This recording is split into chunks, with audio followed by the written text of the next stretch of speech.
Saudi Arabia is like an example of a country that most Americans hate, and they just have a lot of strict religious laws that are called Sharia law. This really doesn't follow the Quran, because the Quran says that you can't force any of the religious beliefs. So you're not allowed to use compulsion. It all has to be free will. But Saudi Arabia, the government forces a lot of things. It's in complete opposition to the word of the Quran. But regardless, they do have some good things there. And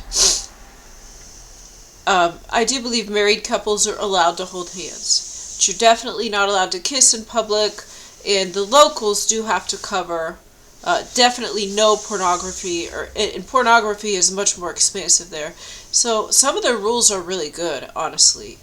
Now, some of the rules are excessive, because you are not allowed to force people to be Muslim, and you are not allowed to force people to follow religious laws. This is in the Quran. But the government does anyways. However, the government did get a bit more lenient, and they allowed movie theaters, and I think that they're no longer forcing women to wear the hijab. Now, if you remember, the hijab is the headscarf, but in Saudi Arabia, the desert, it gets very hot, and the women there have black hair, so they would wear this scarf for comfort and to keep their head cool. And it just became a part of their normal daily outfits. So this became standard clothing. It's not something that we understand here in the United States. So there's a way that we're accustomed to dressing here, and there's a way that they are accustomed to dressing.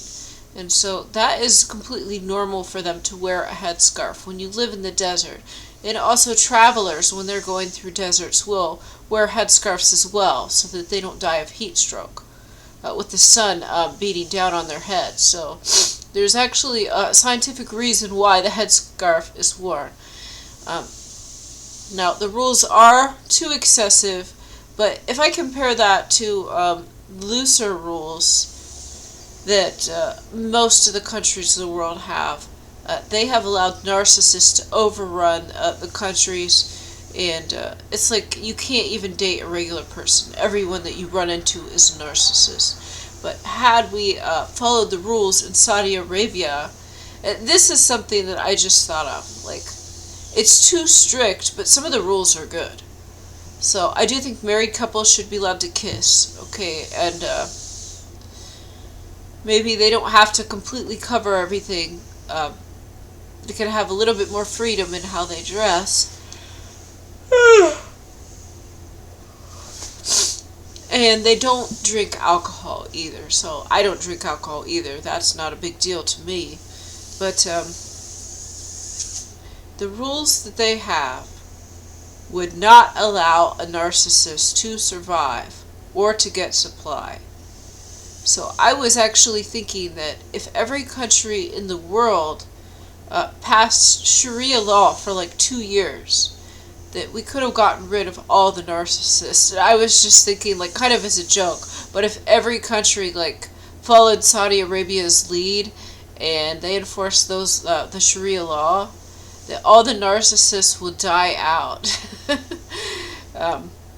So that is something to consider. But it did get a lot more lenient after Trump was president. There's some stuff going on there which a lot of people aren't necessarily aware of. So some of the rules they have, I actually believe, are good. And alcohol is not really good for you, but you have the freedom to drink it or not. According to the Quran, it's not a sin to drink alcohol. So they ban it, though, just because the Quran says that it has more bad than good. So the Quran does not forbid alcohol. It just says that for humans it's more bad than it is good. And because of that, the government bans it. So, but I'm sure people still get alcohol. They just have like preemptive rules and rules based loosely on moral values. But, these are supposed to be like free will decisions that people make, where you're advised in the Quran to lead a certain type of life. And nobody is going to follow it exactly, and we might mess up. But it could persuade somebody perhaps not to drink as often, or not to drink at all if they decide not to. But but the government cannot force people to do it. So you see how the government does the opposite of what the Quran has allowed. Anyways, I do think it'd be a good idea to the entire world to have like Sharia law. Let's say like 6 months. 6 months, and then all the narcs will be gone. But now I think God has something even better in plan. So I don't know how God's going to. I don't know how God's going to do it. Like, we will be surprised, but I don't know if they're still on the earth with us. It's just they kind of like don't interact with us anymore, and they keep in their own areas. That could happen, or maybe the earth splits into 2 dimensions or something. I don't know. Or maybe the demons are just pulled out and go straight to hell. But I am really tired. This is a point I wanted to make a video on for a while. So Sharia law really is not that bad.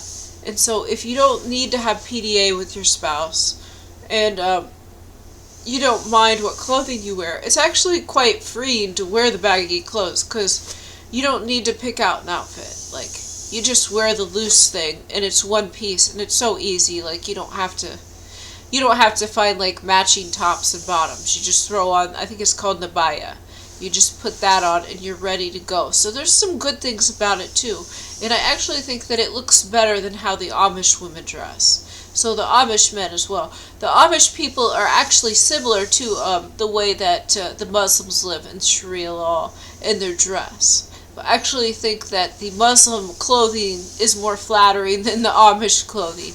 But I think that there's good in both sides. So the Amish also have stricter moral values, and I've seen that they have quite happy family units on average, not in every instance. So it's not that Amish are good or Muslims are good. It's just that people that try to follow God and they try to do what's right seem to be doing better, no matter what interpretation they have of God's law. So thanks for watching, and God bless you guys.